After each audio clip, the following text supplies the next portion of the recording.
Сәлем жастар, қалдарың қалай? Бұл Еркеназ.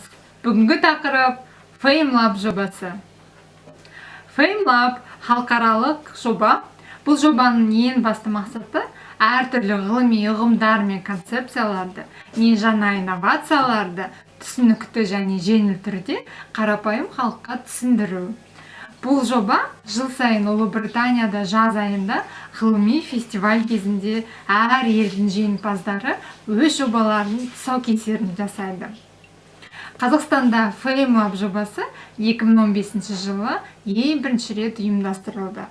Бұл жобаны ұйымдастырған British Council компания. Мен 10 финалистің бірі атандым. Менің жобамның аты қолданылған A4 қағазын сиясын бірнеше рет тазарту технологиясы туралы болды. Әрине өте қызық тақырып. Бұл тақырыпты мен Назарбаев университетінің алаңында жасадым. Төменде сол тапсырған видео заявкама сіздерге сілтеме қойдым. Егер сіздер бұл жобаға қызықсаңыздар, сіздер химия, физика, биология, математика, инженерия пәндерінің студенттері болсаңдар, әлде жас ғалым болсаңдар, не болмаса үлкен компаниялардың инженері болсаңдар, онда бұл жоба сендер үшін. Мүмкін сендер электрикалық машиналардың қалай жұмыс істейтінін түсіндіре алатын шығарсыңдар. Әлде синтетикалық фотосинтездің жүзеге асыру процесін балаларға түсіндіріп бере алатын шығарсыңдар. Не болмаса биологиялық имплантанттардың қалай қолданатынын айтатын шығарсыңдар. Онда бұл жоба сендер үшін. Биыл British Council 17 желтоқсанға шейін сендердің жобаларыңды қабылдайды. Сендердің видеоларын 2,5 минуттай болу керек, ағылшын тілінде, және ешқандай экспозициялар қолданылмау керек. Жай ғана өз тілдерімен сол концепцияны неғұмды жеңіл түсіндіруге тырысыңдар. Ана жылғы FameLab Қазақстан жобасының жеңімпазы биткоин ұғымын өте жеңіл бізге түсіндіріп берді. Қазір мен биткоин не екенін түсінемін.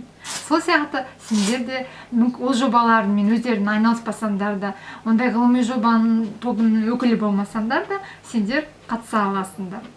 Егер сендер FameLab жобасының финалист атансаңдар, сендер бірнеше пайдалы нәрсе аласың. Біріншіден, сендер қоғам алдында сөйлесетін қабілетін арттыратын тренингке қатысасыңдар. Екіншіден, сендер өз жобаларында үлкен FameLab алаңында тұсаукесер жасайсыңдар.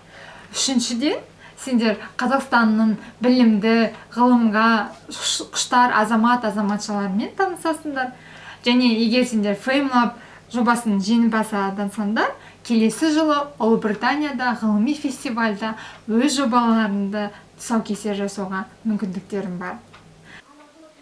Жастар, апта сайын сендер әртүрлі стипендия туралы, сыйақылар туралы, шетелде қалай оқу жөнінде, әлде әртүрлі үлкен халықаралық компанияларға қалай жұмысқа орналасу туралы ақпарат алғыларың келсе, қазақ тіліндегі ең бірінші менің YouTube каналыма жазылыңдар.